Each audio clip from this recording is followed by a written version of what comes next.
We've been talking about power and influence inside an organization. Now let's talk a few minutes about organizational politics, because that certainly affects power and how that's played out inside an organization. So we design organizational politics as social influence, right? We've learned that way back in the Hawthorne experiments where the high school girls were winding the parts for the phone company. Right, there's certainly a social influence that goes on, and some of that we see as being office politics. A couple things to think about that. It's a fact of life in the organization, so wishing it away, not going to happen. Some employees that are negatively affected by politics tend to view it as a bad influence. Other people that are positively affected, yeah, so-and-so likes me, so I get better jobs, and they gave me better training, and I got me promoted, right? So they tend to view politics as a useful tool at work. Certainly, organizational politics can be affected by things like organizational culture, who the employees are. It's generally thought that constructive politics, when politics help, they're seen as invisible. It's only when they get in the way that people really take exception to politics, and that makes sense. That's just human nature. A workplace can be, if it's seen by the employees as highly political, it means there's other things in play other than the organizational structure and the formal rules of working and all that. Some people think that leads to a greater anxiety. People tend to leave their jobs sooner, quicker, easier.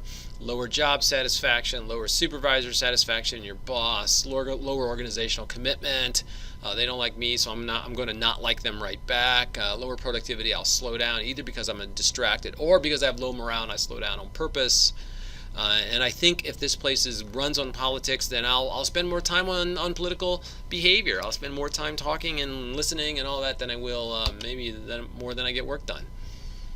So there's lots of reasons for political behavior, things like conflict, two groups are fighting, two people are fighting, there's uncertainty about the future.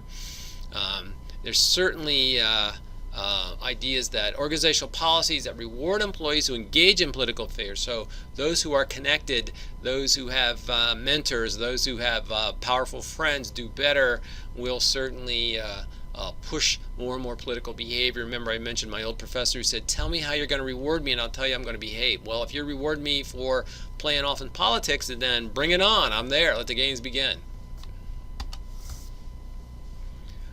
So there's political behaviors that can be reduced by, so how can we get rid of this if it might be disruptive and not helpful and all of that?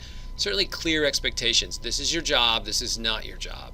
Open communications. You're allowed to say things, give feedback. You're allowed to bring bad news up the chain of command, those type things.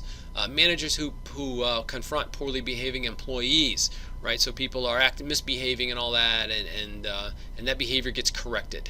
And absolutely, managers who model good behavior. They don't abuse the system. They don't take advantage of the expense accounts. They don't getting screaming matches with other people. They follow the rules and expect other people to follow the rules, right? But and it's not as do as I say, not as I do kind of operation. And one of the ways you can do this is keep the number of subordinates assigned to each manager at a reasonable level. We talked about 8 people in a team. Now you can manage more people than that. You just can't directly supervise them day by day, hour by hour. But certainly if we have too many people working for a manager, there's just physically less time to keep track of what's going on. So there's less time to have the formal rules and the clear job expectations and the open communication, so politics may creep into it. And because if your organization is too big, you don't have time to understand their motivations and their aspirations. So that's a quick look at office politics.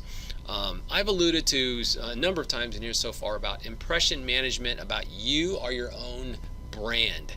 When people think of you, what do they think? When people that barely know you, not the people that sit next to you, but the other people in your organization, what do you look like when you walk down the hallway? What do you look like in the elevator? What are you carrying? What are you dressed? How do you walk? When you speak at a meeting, how does it sound? When you sit at a meeting, how do you sit at a meeting, right?